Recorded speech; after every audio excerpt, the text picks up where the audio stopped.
Alors, bonjour à tous. Mon nom est Véronique Proulx. Je suis présidente directrice générale des manufacturiers et exportateurs du Québec. Très heureuse d'être avec vous aujourd'hui pour animer ce panel où on aura la chance d'en apprendre davantage sur les opportunités d'affaires en Afrique francophone, mais également les critères de succès pour les entreprises qui souhaitent y développer des relations d'affaires ou s'y installer. Alors, le secteur manufacturier québécois représente 13 000 entreprises partout à travers le Québec. Nous sommes responsables de 86 % des exportations. Mais 70 % de nos exportations sont à destination des États-Unis.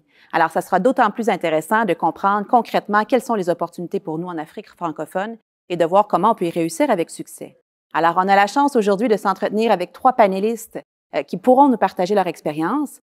On a M. Iya Touré, délégué général du Québec à Dakar. Bonjour, Iya. Bonjour. Bonjour. On a Mme Carole Robert, qui est présidente du conseil d'administration de Fondation BDA et présidente directrice générale de la société Farm African. Bonjour. Et M. Benoît Lassalle, président et chef de la direction de Aya Gold and Silver et de Windinga Energy. Il est également président exécutif de SRG Mining et de Sama Resources. Bonjour, Benoît. Bonjour. Excellent. Alors, je pense que ça fonctionne bien, on nous entend bien. Alors, écoutez, dans un premier temps, j'aimerais vous entendre sur les opportunités d'affaires en Afrique francophone. Alors, ça fait plusieurs années qu'on entend les gouvernements nous rappeler qu'on ne fait pas suffisamment d'efforts pour diversifier nos marchés, que l'Afrique francophone représente une panoplie d'opportunités, que c'est la voie de l'avenir. Iya, je commencerai peut-être par vous. Parlez-nous des secteurs forts. Quelles sont les opportunités pour les entreprises québécoises? Oui, merci Véronique de cette belle opportunité de parler encore de l'Afrique et de son potentiel.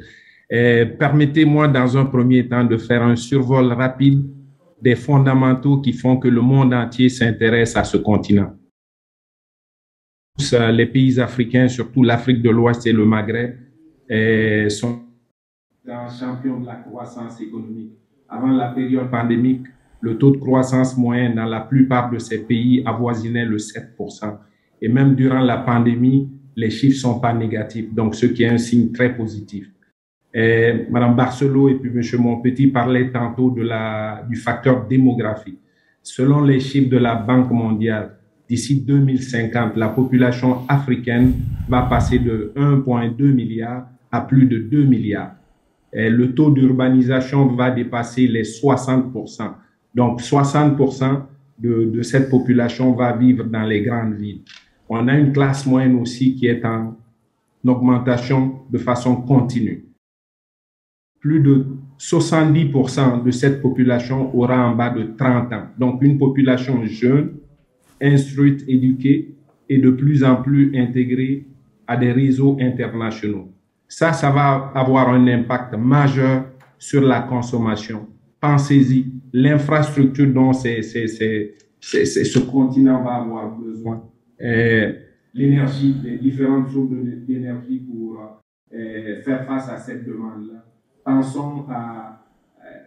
il faut loger ces gens-là. Il faut nourrir ces gens-là. Il faut trouver des jobs pour ces gens-là. Donc, ça va avoir un impact important sur la consommation et aussi sur l'environnement dans lequel nous vivons. Donc, quand on parle de développement durable, je pense que ça a tout son sens. Rappelez-vous aussi, le sous-sol africain regorge de réserves les plus importantes de la planète. M. Monpetit parlait tantôt de l'intégration, de libre-échange économique dans ces pays-là. Donc, ce sont ces fondamentaux qui vont dicter les choix des pays où on va faire affaire et des secteurs dans lesquels nous allons investir, où nos entreprises vont investir. Donc, ces secteurs que je vais vous énumérer, il y a une corrélation directe avec les changements démographiques qui s'en viennent. L'agriculture, tout le monde parle de l'autonomie agricole, hein, tout le monde parle de ça, l'autonomie alimentaire, tout le monde veut produire ses besoins localement. On en parle au Québec, c'est encore pertinent sur le continent africain. Donc ça, c'est un secteur à garder sur le radar. On parle d'énergie et les technologies vertes. Le changement démographique va avoir un impact sur l'environnement. On ne peut pas consommer comme on consommait avant. les technologies de l'information, tout le volet digitalisation et numérique, à prendre en considération aussi. Les ressources naturelles, l'industrie extractive, c'est important. L'infrastructure, le génie qu'on fait. Donc, ce sont ces secteurs forts à garder sur le radar. Mais il faut savoir que le Québec, dans tous ces secteurs, peut faire la différence par la qualité de son système éducatif qui met l'emphase sur la formation technique et professionnelle. Et on sait très bien qu'en Afrique aujourd'hui, c'est ça qui fait la différence, c'est ce qui est en demande. On veut une formation technique et professionnelle pour pouvoir occuper ces jeunes. Une population jeune, on dit plus de 70% vont avoir en bas de 30 ans. Donc, ça fait le tour un peu des secteurs. Je pense qu'il faut garder sur le radar dans les années à venir sur le continent africain. Excellent, merci beaucoup, Ia. Donc, on voit qu'il y a plusieurs opportunités, infrastructures, plusieurs autres secteurs. On a parlé de formation aussi, c'est fort intéressant. Je me retournerai peut-être maintenant vers Benoît. Benoît, vous êtes investi dans des sociétés minières. Parlez-nous un peu de cette industrie-là, peut-être de l'énergie également. Quels sont les secteurs d'avenir? Où est-ce que vous voyez des opportunités dans le futur? L'Afrique francophone, on va parler de l'Afrique francophone. Comme Ia disait, c'est des ressources naturelles abondantes, exceptionnelles, non développées pour la plus grande partie. C'est des pays qui ont une culture de la mine, qui veulent des projets miniers. Et on parle au Québec du tournant électrique, de l'électrification des transports. On en parle. Et il y a 240 usines de fabrication de batteries dans le monde. Chaque usine a besoin d'une mine de graphite, d'une mine de nickel, d'une mine de lithium. Et personne ne sait d'où ça va venir. Mais c'est certain que l'Afrique francophone va être un grand fournisseur de tous ces produits-là. Puis là, on parle en plus là, de l'aluminium, du scandium. Et l'Afrique francophone a tous ces produits-là. Donc, depuis 25 ans que ça existe, puis qu'il y a des opportunités là-bas exceptionnelles. Et si on regarde l'Afrique francophone, puis on la compare à toutes les autres régions du monde, elle est de loin, ça doit être x5 le nombre de mines qui ont été mises en exploitation versus le reste de la planète, versus le Québec, versus le reste de la planète. Alors, les gens, ils sont déjà, mais ce n'est que le début. Et la bauxite, en Guinée, il y a les plus grandes réserves de bauxite au monde. En Côte d'Ivoire, il y a du nickel, il y a du cuivre, il y a du lithium au Mali, le Niger est un grand producteur d'uranium. Alors, tous ces secteurs-là qui sont stratégiques aujourd'hui, qui l'étaient peut-être moins il y a 10 ans, mais que là, sont vraiment stratégiques, la plus grande source de tous ces matériaux-là va être l'Afrique de l'Ouest. Excellent, merci. Carole, vous avez percé le marché africain, vous avez un modèle d'affaires qui est peut-être différent de ce qu'on voit de façon traditionnelle. Parlez-nous un peu de votre société et de ce que représente comme opportunité le marché africain pour vous.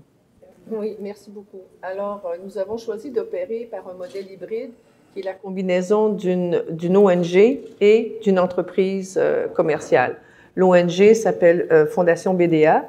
Et nous sommes heureux maintenant de pouvoir dire que BDA est devenue une organisation internationale. C'est-à-dire que nous opérons maintenant avec des bureaux, avec des employés dans plus de 8 pays africains, avec 167 employés qui totalisent ça. On a 16 ans d'expérience sur le marché de l'Afrique francophone. Et ce que nous faisons, nous travaillons aussi dans les bioressources, mais dans les bioressources botaniques. Donc, on parle d'agribusiness. Et c'est important de mentionner que plus de 60% se situent en Afrique et il est temps de permettre aux Africains de pouvoir posséder leurs propres terres et de ne pas les dilapider au profit d'investisseurs étrangers. Donc, pour ce faire, BDA, nous avons formé une nouvelle génération d'entrepreneurs africains et l'agriculture, on a assisté le passage de l'agriculture artisanale vers une agriculture professionnelle.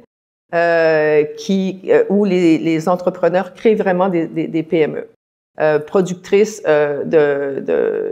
d'ingrédients botaniques qui respectent les standards internationaux et pouvant entrer dans des chaînes de valorisation commerciale très normalisées, que ce soit des chaînes agroalimentaires, mais aussi des chaînes pharmaceutiques, des chaînes cosmétiques, qui est un milieu extrêmement réglementé. De son côté, Pharmafrican met sur pied un hub d'innovation et pourra bientôt penser à faire le manufacturing local Avec l'ouverture aussi de la zone de libre-échange, ça va nous permettre de pouvoir valoriser autant des plantes qu'on peut cultiver que des plantes qu'on est capable de récolter dans la forêt équatoriale avec un impact environnemental extrêmement important. Nous avons été interpellés par la Grande Muraille Verte pour pouvoir développer et valoriser des plantes et des arbres qui vont pouvoir entrer dans les chaînes d'approvisionnement. Donc, en quelques mots, c'est l'ensemble du modèle d'affaires. Et peut-être juste nous rappeler combien d'employés vous êtes présents sur quel marché? Alors, nous avons commencé en RD Congo. Tout le monde connaît notre base en République démocratique du Congo. Notre programme et notre écosystème d'affaires, plus la manière dont on a adressé l'accès à la terre, qui a été vraiment une solution très innovante, saluée par l'Union africaine, nous a permis d'une croissance très rapide au cours des 2 dernières années, ce qui fait qu'on se retrouve maintenant au Burundi, Madagascar, au Congo-Brazza, République du Congo, Sénégal, Tunisie, Maroc, bientôt le Bénin, et on a été interpellés aussi par le Rwanda. Voilà. Excellent, excellent. Merci. Félicitations pour cette belle expansion. Merci. Benoît, je me retourne vers vous à nouveau. Vous avez fondé et dirigé des entreprises qui sont impliquées dans le secteur minier. Quels sont les facteurs de succès pour réussir en Afrique de l'Ouest? On dit toujours que c'est la patience, la persévérance et évidemment l'accès aux capitaux. Alors, le secteur minier, vu que le Canada est leader mondial avec la Bourse de Toronto, on a accès à des capitaux par le truchement de la Bourse de Toronto, comme les Australiens par la Bourse en Australie ou les Sud-Africains avec la Bourse de Johannesburg. Alors, c'est très, très important d'avoir accès à des capitaux. C'est pour ça qu'on voit les autres pays souvent arriver avec des programmes d'aide, avec des banques de développement, parce qu'ils n'ont pas cette même possibilité-là. Mais nous, avec Toronto, on a accès à des capitaux et on a bâti depuis 25 ans. Nous, notre groupe, on a investi à date en Afrique de l'Ouest près de $1 milliard. Alors qu'on a levé à travers la Bourse de Toronto et on a créé des sociétés à travers presque tous les pays d'Afrique de l'Ouest, là, du Niger jusqu'à aujourd'hui au Maroc, où on a un projet exceptionnel et dominant dans la faille de l'Atlas au Maroc. Alors, l'Afrique de l'Ouest et le Maghreb, c'est vraiment en train de se développer et c'est persévérance, vraiment patience, présence. Il faut être là. Alors, nous, aujourd'hui, on a 700-800 personnes là-bas. Il faut être présent. On va doubler ça dans les prochaines années. Et un des éléments qui a été dit, qui est un vecteur important, c'est la main-d'œuvre. Au Québec, essayez d'ouvrir 10 mines demain matin. Il y a personne. Vous allez mettre vous allez poster des emplois. Vous allez avoir personne. Là-bas, nous, on ouvre 10 postes. On a 2000 CV, là. Alors, c'est ça la beauté de l'Afrique de l'Ouest et du Maroc. C'est l'abondance de ressources humaines. Même la diaspora veut rentrer et veut venir travailler. Alors, on reçoit des CV de jeunes Africains québécois qui ont étudié à Laval, à Sherbrooke, et qui disent « j'aimerais tellement ça retourner en Côte d'Ivoire, au Burkina, au Maroc ». Alors, on reprend des gens d'ici qu'on envoie là-bas. Et ça, c'est un élément important qui est vraiment l'élément de la main-d'œuvre. Alors, on a beau regarder tout ce qui arrive dans le monde, mais il va falloir avoir des employés. On le voit, on n'a plus à Montréal, on n'a plus au Québec. Là-bas, il y en a. Il y en a beaucoup. Ils sont bons. Ils sont même très, très bons. On les forme et on a de grands succès. Vous savez, avant à l'international, on disait on gère une mine avec 20% d'expats, donc des Québécois qu'on envoyait là-bas. Aujourd'hui, on gère une mine avec 2% d'expats. C'est ça la différence. Donc, c'est vraiment important et nos bureaux-chefs sont plus petits. Alors, moi, mon premier bureau-chef de Semafo, on était, 200 personnes. Mais maintenant, le bureau-chef d'ailleurs, on est 12 personnes ou 15 personnes. Parce qu'on a tellement pas besoin d'expats. On en a quelques-uns, mais pas tellement. Et ça, c'est une grande, grande différence. Mais la main-d'œuvre là-bas, elle est abondante, elle est formée, elle est compétente, elle reste. Et on utilise l'agriculture alentour des mines pour s'assurer que les régions connaissent un développement.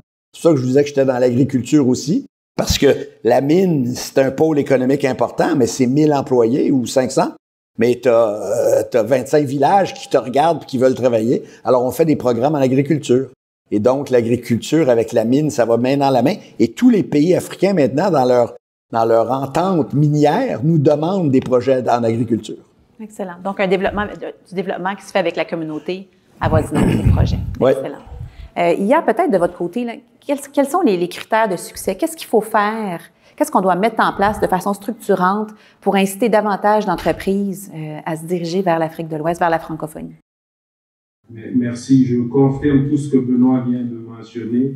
Je pense que c'est important. La différence que sur le terrain, les gens demandent le Québec. Les gens sont en demande du Québec compte tenu de la qualité, je répète encore, compte tenu de la qualité de notre formation. Et la jeunesse en veut. Tout le monde veut aller au Québec pour se former. Donc, pour répondre à ta question, ça fait maintenant 8 mois que je vis à Dakar et puis j'ai eu l'opportunité aussi de visiter quelques autres pays sur le continent. Et croyez-moi, il y a des investissements qui se font dans tous les secteurs. J'aimerais qu'il y ait plus d'entreprises québécoises. J'aimerais qu'il y ait des gens comme Carole, des gens comme Benoît, davantage sur le terrain, parce que ça va beaucoup, ça me facilite ma job, honnêtement. Le meilleur témoignage, ça ne peut venir que de ces gens-là.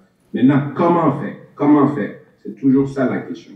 Et nous autres, du côté du gouvernement et plus précisément à la délégation générale, c'est continuer de faire la promotion de l'Afrique, des marchés de l'Afrique francophone auprès de nos entreprises. Et ça, on ne le fait pas seul. On va continuer de le faire avec IQ International, le groupe à Hubert Bolduc.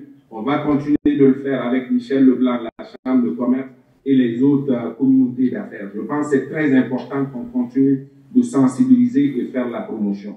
C'est important que les gens d'affaires voient les opportunités qui sont offertes sur le terrain et sur le continent et osent. J'aime bien le mot oser et osent s'y intéresser. C'est important ça. Et aussi, on a mis en place des mesures d'accompagnement et de soutien financier. La stratégie va être annoncée comme Mme Barcelot le mentionnait. Et dans ça, évidemment, il y a certains volets financiers qui va être partagé avec les gens. Et le soutien financier pour encourager les entreprises à considérer l'Afrique dans leur stratégie de diversification de marché. Parce que présentement, nos entreprises, malheureusement, ne considèrent pas l'Afrique dans leur stratégie de diversification. Or, il faut les encourager à faire ça.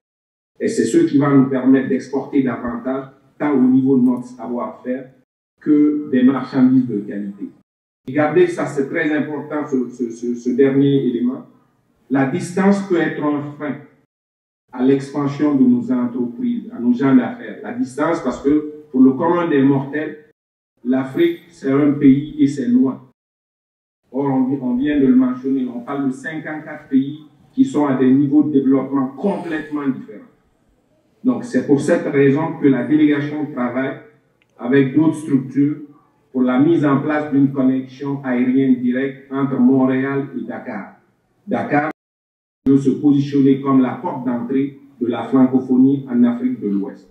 Donc, Véronique, pensez juste à l'exemple qui s'est fait dans le cadre du Maroc. Le Maroc, c'était en, je pense, juin 2016 avec Aircam, qui a commencé par faire des vols saisonniers 3 fois par semaine. Aujourd'hui, on n'en parle même plus parce que c'est devenu comme, c'est une autoroute. Donc, ça a un impact significatif. Donc, pour répondre directement à ta question, je dirais que c'est un ensemble de mesures, à la fois politiques et économiques, mais qui doivent s'inscrire dans une stratégie de long terme. Et c'est comme ça qu'on va pouvoir continuer de sensibiliser et attirer nos entreprises sur ce marché avec tant de potentiel. Parfait. Alors, là, ce qu'on retient, encore une fois, parce que ce n'est pas la première fois que je vous entends, c'est la ligne directe Montréal-Dakar. Donc, on le retient, on le rappelle. Oui, et puis Benoît peut en parler parce que lui, il le vit quotidiennement avec Aya. Excellent. Alors, écoutez, j'ai envie de vous relancer, prendre un autre angle. Carole, vous avez commencé en République démocratique du Congo. Benoît, on parlait tout juste du coup d'État qui vient d'arriver en Guinée il y a à peine 2 semaines. Le risque géopolitique, il est de plus en plus présent, peu importe où on fait affaire dans le monde, mais notamment en Afrique de l'Ouest. Comment on gère ça? Comment quand on fait affaire aux États-Unis, j'ai envie de dire, on le sent moins. En même temps, on a renégocié l'ALENA. Il y a eu les tarifs sur l'acier et l'aluminium. Il y a eu beaucoup d'imprévisibilité, mais néanmoins, c'est quand même une préoccupation pour les exportateurs qui s'en vont vers l'Afrique de l'Ouest. Comment on le gère? On le gère au quotidien avec beaucoup de calme, je vous dirais. Nous, on opère en RD Congo depuis 16 ans, donc on a commencé en République démocratique du Congo avant la première élection démocratique. Et au fur de notre déploiement sur le continent, on a eu à travailler avec différents gouvernements. Mais quand on est là avec une vision à long terme et qu'on travaille avec les institutions locales, on travaille avec les communautés locales, on travaille avec les acteurs locaux, On traverse ça vraiment avec sans grand problème. Je me souviens pas d'avoir connu aucun problème qui a eu un impact conséquent sur le développement de ce qu'on est en train de faire. Mais pour reprendre les paroles de Benoît, pour travailler en Afrique, il faut avoir beaucoup de patience, de persévérance. Je pense aussi que ça prend de la passion. Et il faut vouloir travailler avec le continent et travailler pour le continent. L'ouverture de la zone de libre-échange qu'on a connue cette année et auquel j'ai pu participer à plusieurs comités préparatoires de l'Union africaine, c'est une opportunité extraordinaire pour le développement des affaires et c'est ce qui va probablement donner un essor très important sur notre hub biopharmaceutique. Au niveau de l'accès à des ressources, il y a maintenant, nous, on est directement touchés puisqu'on fait la valorisation de la bioressource, donc on est directement dans la ligne de mire du Fonds vert pour le climat. Donc, on traverse ça doucement, avec beaucoup de persévérance. Excellent, merci. Merci. Benoît? Et moi, c'est mon 7e coup d'État. Alors, je suis un spécialiste. Et les premiers, évidemment, on vit ça un petit peu différemment, mais là, au 7e, il n'y a pas de souci. Et il y a une chose qu'on apprend dans la passion, la persévérance, il y a aussi, on dit les 4 P de l'Afrique, la politesse et la non-intervention. On fait jamais de politique, jamais, jamais, jamais. Et la politique en Afrique, c'est comme la politique en France, je veux dire, c'est comme une pièce de théâtre. Tu la regardes se faire, tu n'es pas impliqué, tu restes poli, tu restes patient et persévérant, et ça change. Moi, j'ai vécu le changement au Niger de M. Tanja, président Tanja, quand il a été renversé. J'ai vécu Blaise Compaoré au Burkina Faso.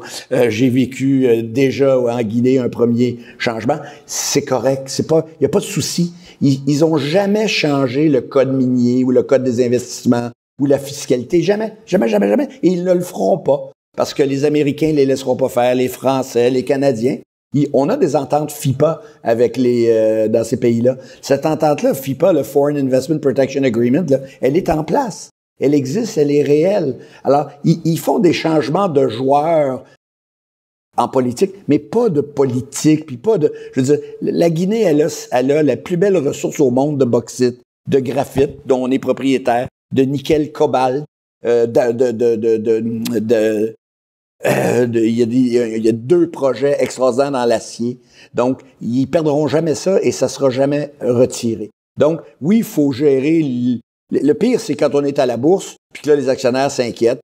Puis là, écoute, IA et moi, on s'appelle, puis on dit, on a ça, on voit ça, qu'est-ce que t'en penses? Et puis, on discute de tout ça. Mais la réalité, c'est qu'à la fin, ça passe. Puis, ça revient souvent plus fort parce que les changements, c'est pour mettre souvent des plus jeunes. Parce que malheureusement, en politique, des fois, les gens oublient de partir. Puis c'est ça qui est le problème. Mais c'est tout. Bon. Mais on a ça aussi au Canada. Des fois, les gens oublient de partir. Hein? Alors, c'est pareil.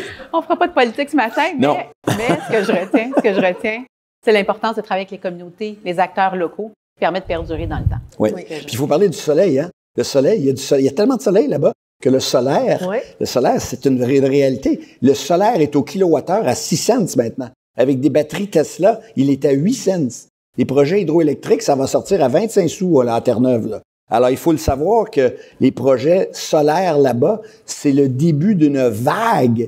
Puis dans les batteries, dans les panneaux, c'est de l'argent, c'est du nickel, c'est du cuivre, c'est du cobalt, c'est du graphite. C'est le début d'une révolution pour l'Afrique, mais pour la planète aussi, mais pour l'Afrique. Nous, la prochaine mine est 100% solaire. Là. Et ça, c'est une réalité qui existe aujourd'hui. Là. Et le soleil est bon, l'ensoleillement est excellent. C'est probablement, avec le Chili, les pays les mieux placés au monde pour du solaire. L'Afrique de l'Ouest. Donc, un autre secteur d'avenir, de potentiel pour nos consommateurs québécois. Oui. Excellent.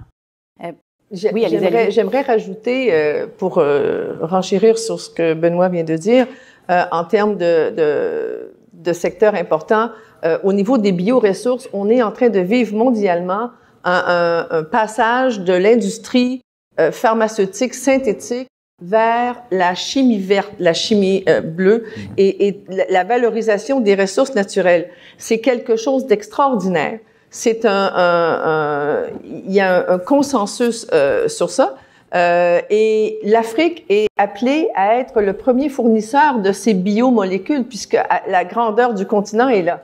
On a ici au Québec, particulièrement, des centres d'excellence au niveau de la recherche en biopharmaceutique, dans les secteurs de pointe, dans les secteurs cosmétiques, etc. Donc, il y a vraiment une belle opportunité qui se dégage en ce moment. Il y a un momentum définitivement au niveau des bioressources. Est-ce que je vous écoute tous les deux, là, vous aviez une expertise très précise, un core business très fort. Est-ce que la clé, ça a été de trouver des partenaires fiables sur place? Parce que dans les deux cas, il y a eu des partenariats importants qui se sont développés. Est-ce que c'est essentiel d'avoir des bons partenaires locaux pour pouvoir faire affaire en Afrique francophone? Bon, jusqu'à présent, à mon avis, oui. Je veux dire, on peut pas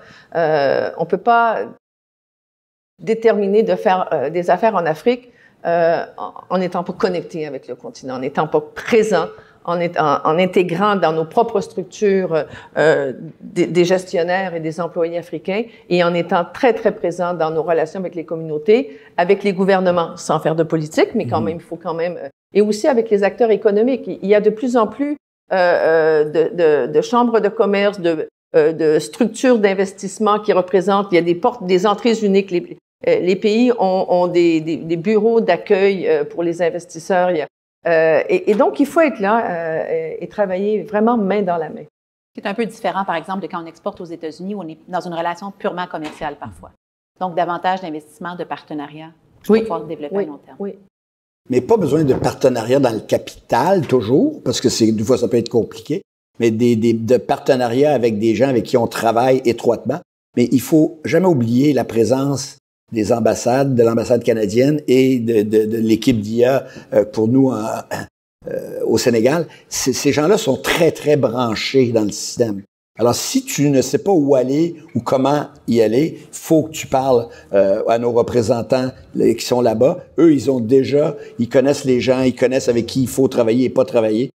Il faut vraiment travailler avec eux, là. C'est vraiment important.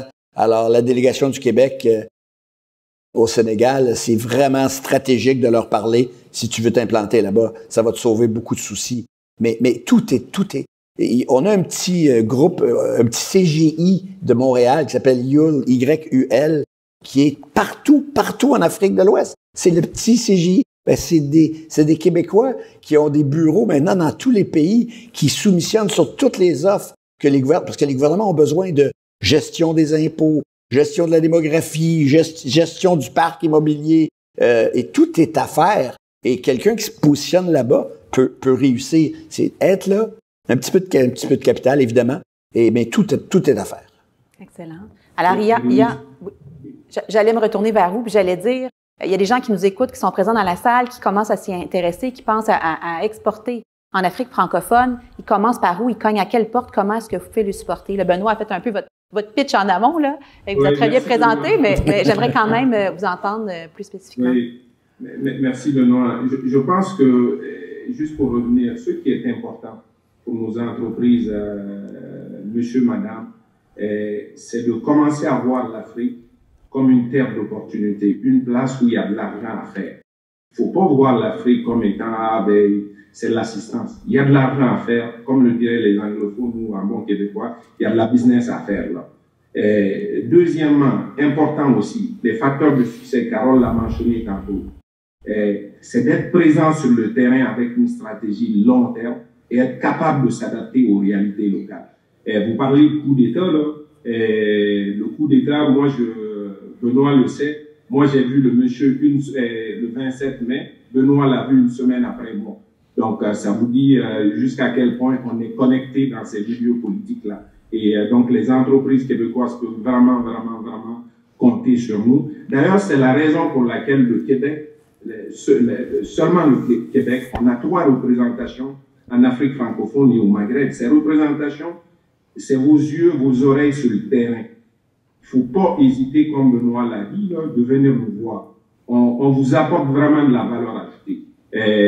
Moi, ma stratégie est très simple. Tout Québécois qui arrive au Sénégal doit passer à mon bureau. C'est important que je sache qu'est-ce qu'ils viennent faire ici, qu'est-ce qu'ils veulent, comment mon équipe, on peut les supporter à réaliser facilement ce qu'ils doivent faire. Que ça soit ici en Guinée, tous les pays, les 12 pays que la délégation générale couvre. Donc, n'hésitez pas.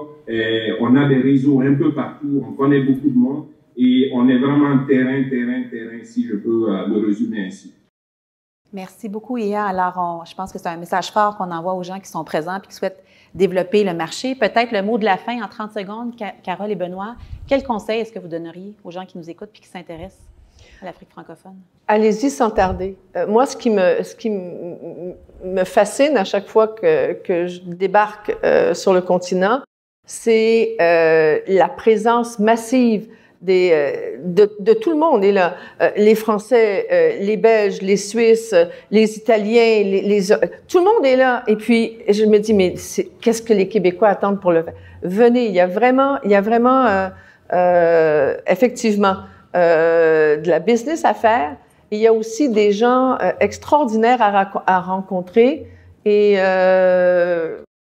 comme le mot de la fin, je vous dirais, écoutez, je pense qu'on peut sortir quelqu'un de l'Afrique, mais on peut pas sortir l'Afrique de soi-même. Et quand on y a goûté, on devient vraiment là, imprégné par le continent. Voilà. Merci. Benoît? L'Afrique, c'est une extension du Québec. On est le premier choix. Si on est là, on va être le premier choix.